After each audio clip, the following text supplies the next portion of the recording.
একদিকে টানা বৃষ্টি, অন্যদিকে সরকারি রাস্তা ও পানি নিষ্কাশনের ড্রেন দখল করে নির্মাণ করা হয়েছে স্থায়ী বিল্ডিং।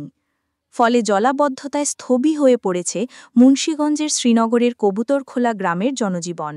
অন্তত ২ শতাধিক পরিবার এই অবৈধ দখলের কারণে চরম ভোগান্তির মধ্যে পড়েছে।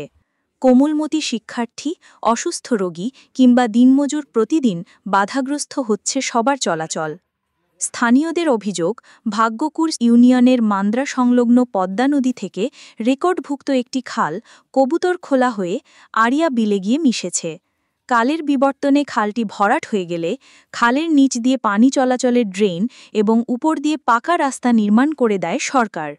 কিন্তু সম্প্রতি ইয়াসিন বেপারী, আমির বেপারী ও হাশেম বেপারী নামের ৩ প্রভাবশালী ব্যক্তি রাস্তা ও ড্রেন দখল করে বসতবাড়ি নির্মাণ শুরু করেন। সাধারণ জনগণের এত দুর্ভোগ এই একটা মানুষের জন্য কেন প্রভাবিত হইব? কারণ আমরা পানি নিষ্কাশনের জন্য এবং রাস্তা তৈরি করার জন্য ড্রেনেজ ব্যবস্থা করছি, অথচ এই রাস্তার উপর দিয়ে একজন অবকাঠামো উঠাইছে। এই অবকাঠামোর জন্য বছর পর বছর, দিনের পর দিন এখানে আমরা ভোগান্তি ভুগতেছি এলাকার লোকজন।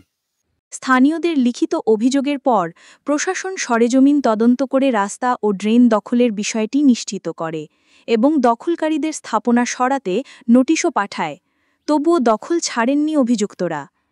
এ বিষয়ে অভিযুক্ত ইয়াসিন বেপারী বলেন, শুধু আমি না, আরও অনেকেই এই জায়গা দখল করে স্থাপনা করেছে। এসিল্যান্ড অফিস আমাকে নোটিশ দিয়েছিল, আমি জবাব দিয়েছি। সবাই যদি দখল ছাড়ে, আমিও ছাড়ব।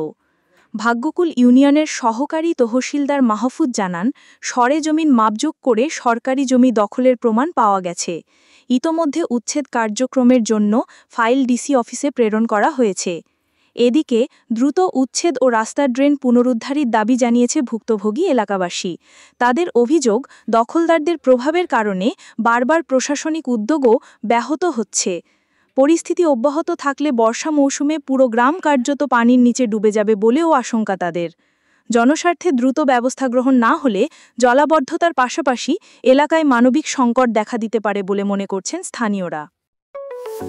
আপনার স্বপ্নের যাত্রা হোক ফ্লাই ইনফিনিটির সাথে।